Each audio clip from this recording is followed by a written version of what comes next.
Okay, so I said last time, if we read Thomson's argument as an argument from analogy, then I think it's open to some pretty serious objections, right?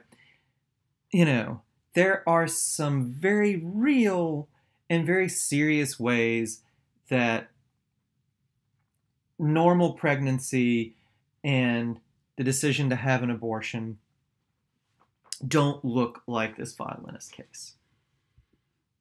Argument from analogy only works if the cases are alike in the relevant ways, and it seems like they're not.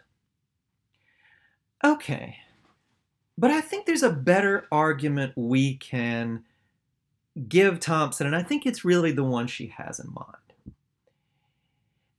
And I think this other argument gets at this question of a right to life.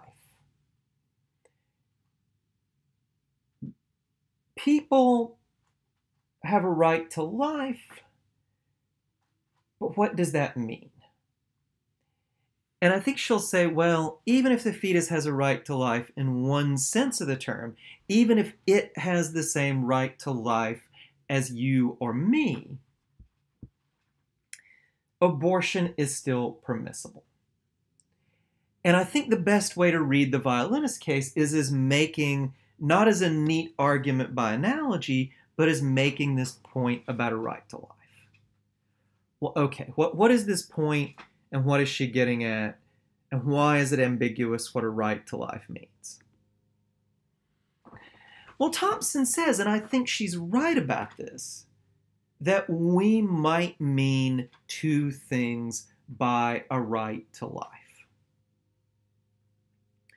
We might mean, number one, we have a right not to be killed. If another person is going to kill us, that is almost always wrong. And it is almost always wrong for us to kill another person. There are some rare cases where this is justifiable, self-defense, maybe some other ones, but it is incredibly rare that actively killing another person can be justified. Well, but we also might mean another thing. When we talk about a right to life, we might mean that we have a right to whatever it is we need to stay alive. And this is what I think Thomson is really trying to illustrate with the violinist case. Look, it would be wrong if somehow the violinist survived us unhooking, lo and behold, miraculously he recovers, it would be wrong to slash his throat, right? He has a right not to be killed. But on the other hand, we have every right in the world to unhook ourselves. Why? Because by unhooking ourselves, we're not killing the violinist. He will die as a result of us unhooking ourselves. But what we're doing is we're just refusing to serve as a life support system. We are not causing his death directly. We are letting him die. And we have every right to do that because even though he might need our blood to survive, he doesn't have a right to it. He has a right not to be killed by us. He does not have a right to use our body as a life support system because he needs that to survive. So Thomson will say there are these two very different senses of a right to life. And once you see this, you can start to make a very powerful argument for a right to an abortion. So here's what Thomson will say. The fetus, if it is a person, and I have granted that it is for the sake of argument, Thomson would say, has a right to life in sense one. It has a right not to be killed. it does not have a right to life in sense 2. The violinist, if we thought that the violinist had a right to life in sense 2, well, we would have to stay hooked up. We can see from the fact that we think it is okay to unhook ourselves that people don't have a right to take what they need from us to stay alive. They have this right for us not to kill them, not to do something that will result in their death when they wouldn't have otherwise died. They do not have a right for whatever it is they need from us to keep from dying. So, fetus has a right not to be killed, but it doesn't have a right to whatever it is it needs to survive. And so it doesn't have a right to use the mother's body as a life support system. So the mother is within her rights to unhook it because it doesn't have a right in sense 2. We'll come back to this. I think there's a lot more to be said, but I hope you can at least see the outline of the argument.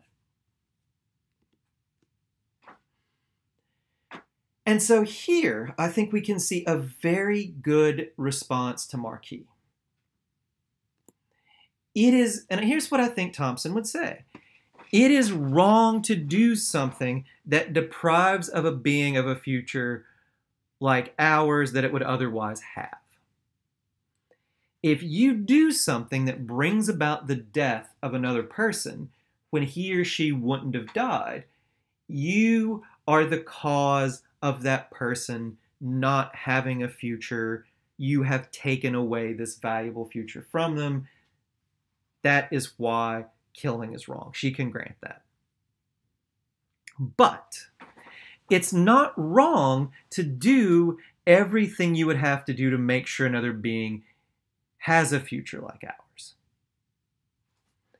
You know, there's a difference between the other person would have had a future like ours, except that we killed him, and, well, he's going to die, but if we serve as a life support system for 9 months or do something else to save him, he won't. He has a right for us not to actively deprive him of a future like ours, not to kill him. No one has a right for us to provide whatever assistance they need so that they can have a future like ours. We have a duty not to kill other people. We don't have a duty to save their lives. So she would say, yes, Marquis, you are right. Maybe it is wrong to deprive a being of a future like ours, to do something that takes that future away. That's not what abortion does. What abortion does is it just fails to provide the assistance that something needs to have a future like ours. This is a tricky distinction, but I hope you guys are getting it, it's making sense. There's a difference between me shoving someone, I would never do this, but imagine me shoving someone off the end of a pier who can't swim into the water. Well, that would be killing this person, or at least trying to. That's a far different thing than I come across this person in the water drowning and I have to go in, jump in and save them, right? One case, I am violating their right to life in sense 1. In the other case, well, it's not that I'm killing them, I'm just not saving them. And Thomson would say, well, no one has a right that we save them, right? Is that really true? Is it really true that no one has a right to assistance to save their lives?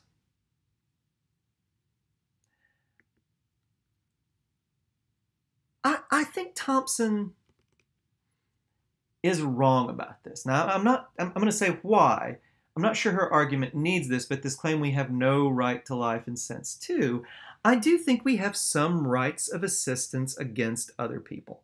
That in some cases, we can require them to do stuff for us or to provide stuff for us to save our lives. You know, she has this weird, frankly, I think, stupid Henry Fonda case that if Henry Fonda could come across town and magically save someone with his healing Henry Fonda touch, he wouldn't be required to do it. I just disagree with her, right? I think if by taking an hour out of his day, Henry Fonda could save someone's life, I think he should do it. And I honestly think if we had to force him to do it, there might not be anything wrong with that. But let's not think of her weird example. Let's think of some real world cases. Is it true that there is no right to life in sense two? Now, I actually think what's interesting about this is that while Thomson is arguing for what we might think of as a liberal or left-wing conclusion, her claim that there's no right to assistance, no right to life in sense two, would actually have some really conservative results. Well, why?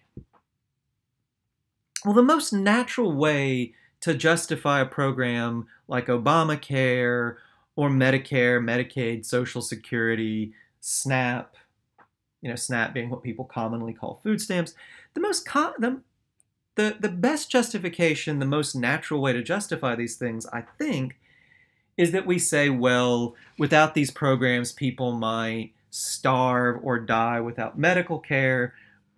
We have an obligation to provide these people with the medical care or food they need so they don't starve or die. Well, notice what you're saying if you say that, right? You are saying that some people, look, it's not some abstract entity, the government, that provides this stuff. People pay into it with their taxes. And if you're saying that, well, we should have these programs to keep people from starving or dying of disease, then you're saying that some people have a right to assistance. Not only do some people have a right to assistance, that right to assistance actually seems like it can trump property rights because we will take some people's property to help others. Now, for what it's worth, I actually do think people have these duties of assistance. I actually do think, when we take property from people, especially if it's the small amounts we generally tend to take for things like these social programs, I don't have a huge problem with it, right? But if you want to say that, then you do think there is some right to assistance. The most natural way to justify these programs is to say there is a right to assistance, that people have some rights for the things they need to survive. So if you want to agree with Thomson, there's no right to what people need to survive, I think it's going to push you towards some conservative conclusions. Even though she's using this claim to argue for what you might think of as a liberal position. Even beyond that, I think there's even more sort of slam dunk counterexamples against this claim that people have no rights to assistance. Imagine this. Imagine you are a hiker going through the woods and you get horribly lost and it is freezing cold and you are hungry and you are thirsty and you come across a cabin. You look through the windows, you see there's a fireplace and there's some wood stacked up. You think there's some maps that might help you get out. You see that there's a bunch of cans of food. It's going to dip below freezing. You don't have proper stuff to stay outside the night because you'd only planned on a day hike. So you have a choice. You can either, very easy to break into this place, the door's locked, but you just take off your hat or whatever, punch through a window pane, open the door, right? You'll have food, you'll have shelter, you'll have a fire, you'll definitely survive the night.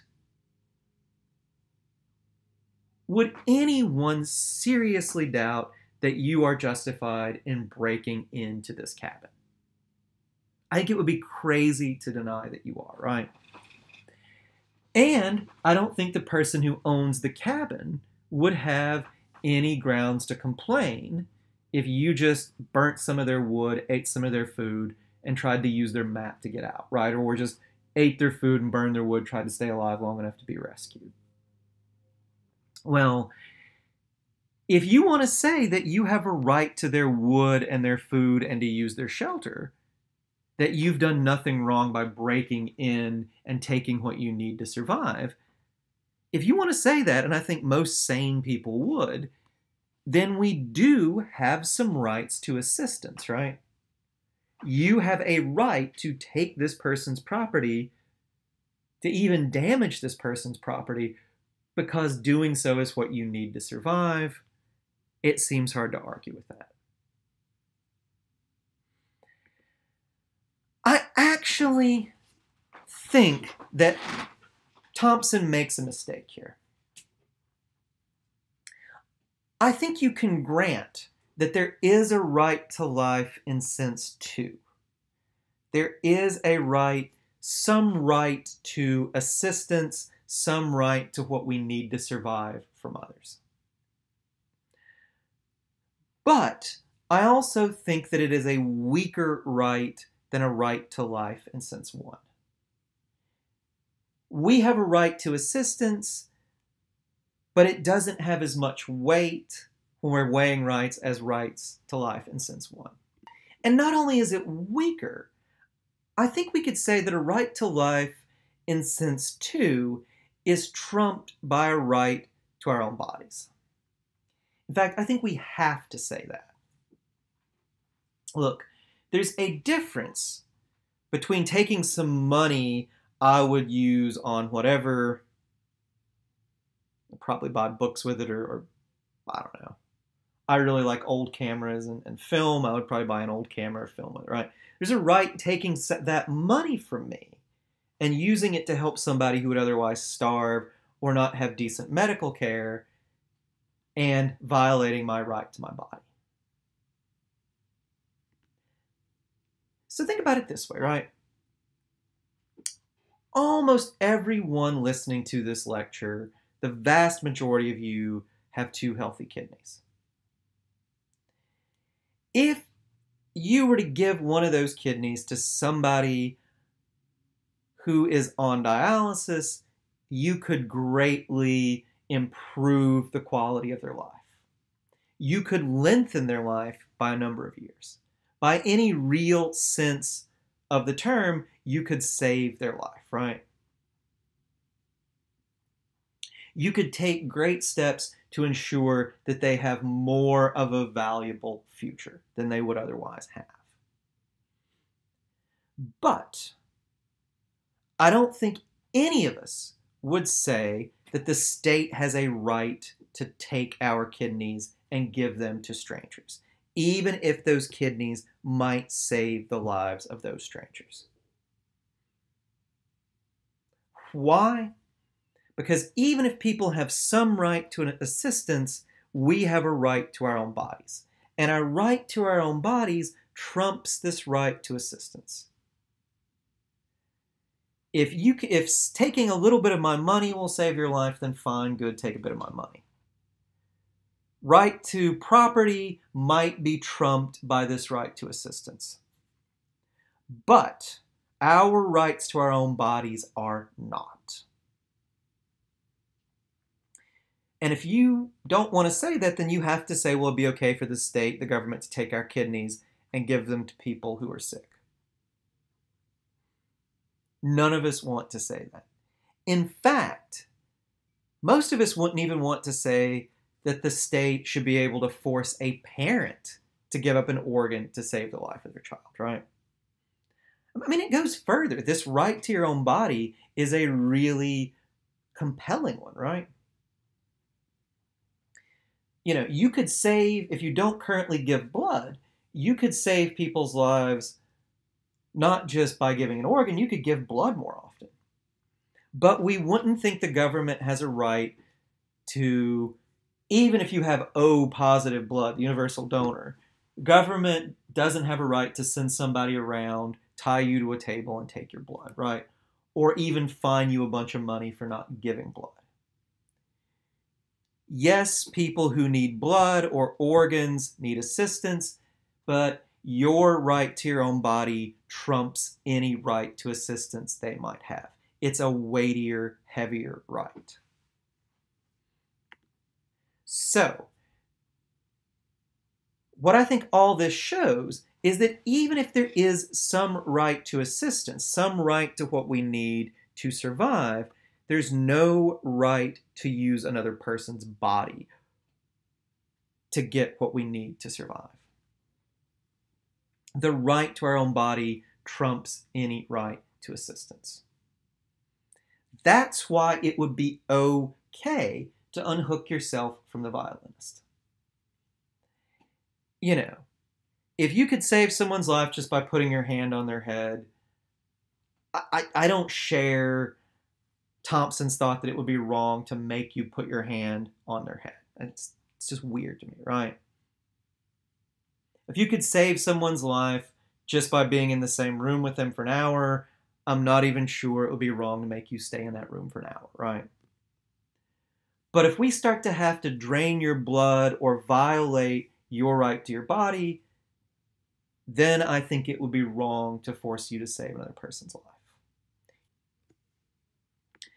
Well, I think all this establishes that if we think of abortion as removing life support, as preventing the fetus from using the mother's body to take what it needs to survive, if abortion is letting the fetus die in that way, then it seems to me that abortion is morally acceptable. It also seems to be a right. The right to your own body trumps the right that other people might have to assistance. It would be wrong for the state to violate your right to your own body, to force you to provide assistance for anyone, whether that is by giving up a kidney, giving blood, or carrying a fetus to term. If abortion is best described as removing life support or preventing the fetus from getting the assistance it needs to survive. I do still think there's an outstanding question for Thomson's argument, even in the way I've reconstructed it. And that is abortion best described as killing or letting die? If abortion is best described as letting die, as just refusing to provide assistance, refusing to allow the fetus to use the mother's body as a life support system, then I think a right to our own body does trump any right to life it has. It trumps right to life in sense 2, the right to assistance, what you need to survive. But is that the best description for abortion? Or is abortion better described as an active killing? If abortion is actively killing, then it's not a right to life in sense 1 that comes into the picture, in sense 2 that comes into the picture. It's a right to life in sense 1. And sense 1 is much, much stronger than a right to an assistance.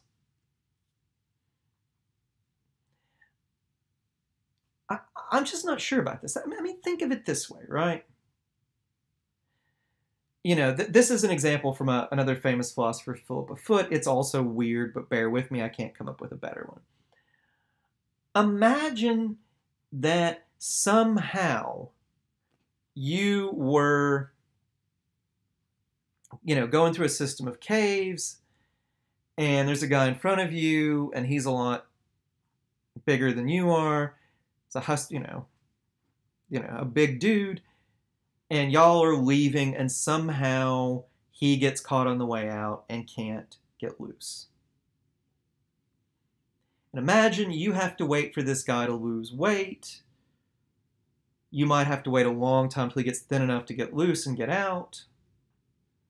Well, even if you had to wait a very long time, it wouldn't be okay. Let's just imagine for some reason you have a stick of dynamite. It wouldn't be okay to set that stick of dynamite, run away, and blow this dude in little chunks out the mouth of the cave, right? Well, why not? Because even if you have to stay in that dark, horrible cave for a long time, you can't kill this guy. You cannot violate his right to life in sense one. And so I think the question becomes, and I don't have a good answer to this, is abortion more like Thomson's violinist case?